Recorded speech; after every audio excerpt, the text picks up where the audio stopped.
catcheurs. Eh bien, dis donc, on poursuit par l'enquête de RDRG consacrée ce soir au Nono, une version élitiste du fameux Bobo, qui veut du luxe pour Happy Few. Bref, ces néo-bobos sont des gogos, gaga du no-logo. De quoi laisser baba, Renaud Santamaria, Magnéto.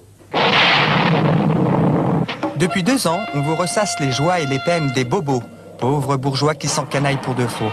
Aujourd'hui, une nouvelle tribu sort de l'ombre, ce sont les nonos. Influencés par le livre No Logo de Naomi Klein, véritable cocktail molotov antitrust des grandes marques, les nonos s'infiltrent et s'insurgent. Je ne suis pas un numéro, je suis un homme libre.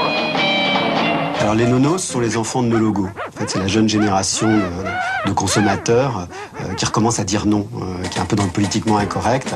2 fois no, c'est pour bien taper du poing. Non et non. C'est un jeu de mots entre bobo et no logo. On demande d'éthique, de morale, une espèce de conscience, on va dire presque sociale ou politique dans le produit. Ils n'ont absolument rien à voir avec ceux qui sont plutôt devenus leurs parents. Ils sont vraiment de très bourgeois et très bohèmes, dans le mauvais sens du terme. Il vient en réaction, c'est-à-dire qu'il en a un peu marre du show-off, du tape à l'œil, du consensuel, du mou, du politiquement correct, du tout le monde aime tout le monde. Je ne suis pas un numéro, je suis un homme libre.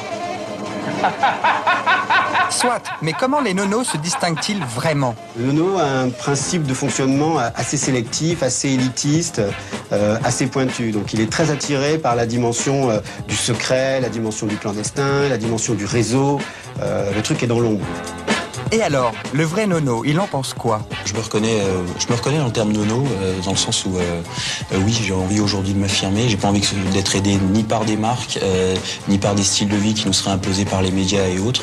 Je vais donc dans certains endroits où ne vont pas tout le monde. J'irai chercher des endroits où je me sentirai d'abord à l'aise. Tous les endroits dans lesquels en tout cas j'aime sortir et être avec mes amis, c'est certainement pas c'est pas des endroits soi-disant branchés. Les bains-douches, le VIP sur les Champs-Élysées, non. Le cabaret, non, certainement pas. Non, c'est pas des endroits qui m'intéressent. Je recherche plutôt la discrétion. Les nonos consomment bel et bien donc, mais différemment et dans des lieux confidentiels. Depuis toujours, si vous voulez, il y a une volonté de ne pas s'exposer sur rue. C'est-à-dire que même les premières boutiques qui étaient ouvertes sur les Champs-Élysées n'étaient pas sur les Champs-Élysées, elles étaient dans les galeries.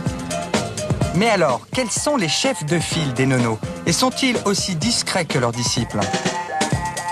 Il y en a un, c'est Martin Margiela, qui depuis 12 ans ne met pas d'étiquette sur ses vêtements. C'est un homme qui ne donne pas d'interview, qui ne se montre pas. Sa boutique, il n'y a pas marqué de nom Martin Margiela. C'est un grand bonhomme de la couture, mais on ne sait pas qui c'est. En tant qu'auteur, on pourrait dire du Camille Toledo qui dit non. Comme les nonos disent non au logo, c'est-à-dire qu'ils ont appartenu au logo, maintenant ils disent non.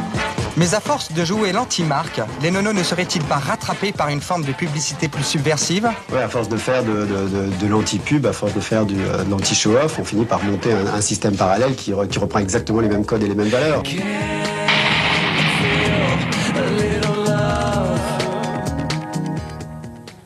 Merci Renaud Santamaria, bonsoir nos Vivian. Alors vous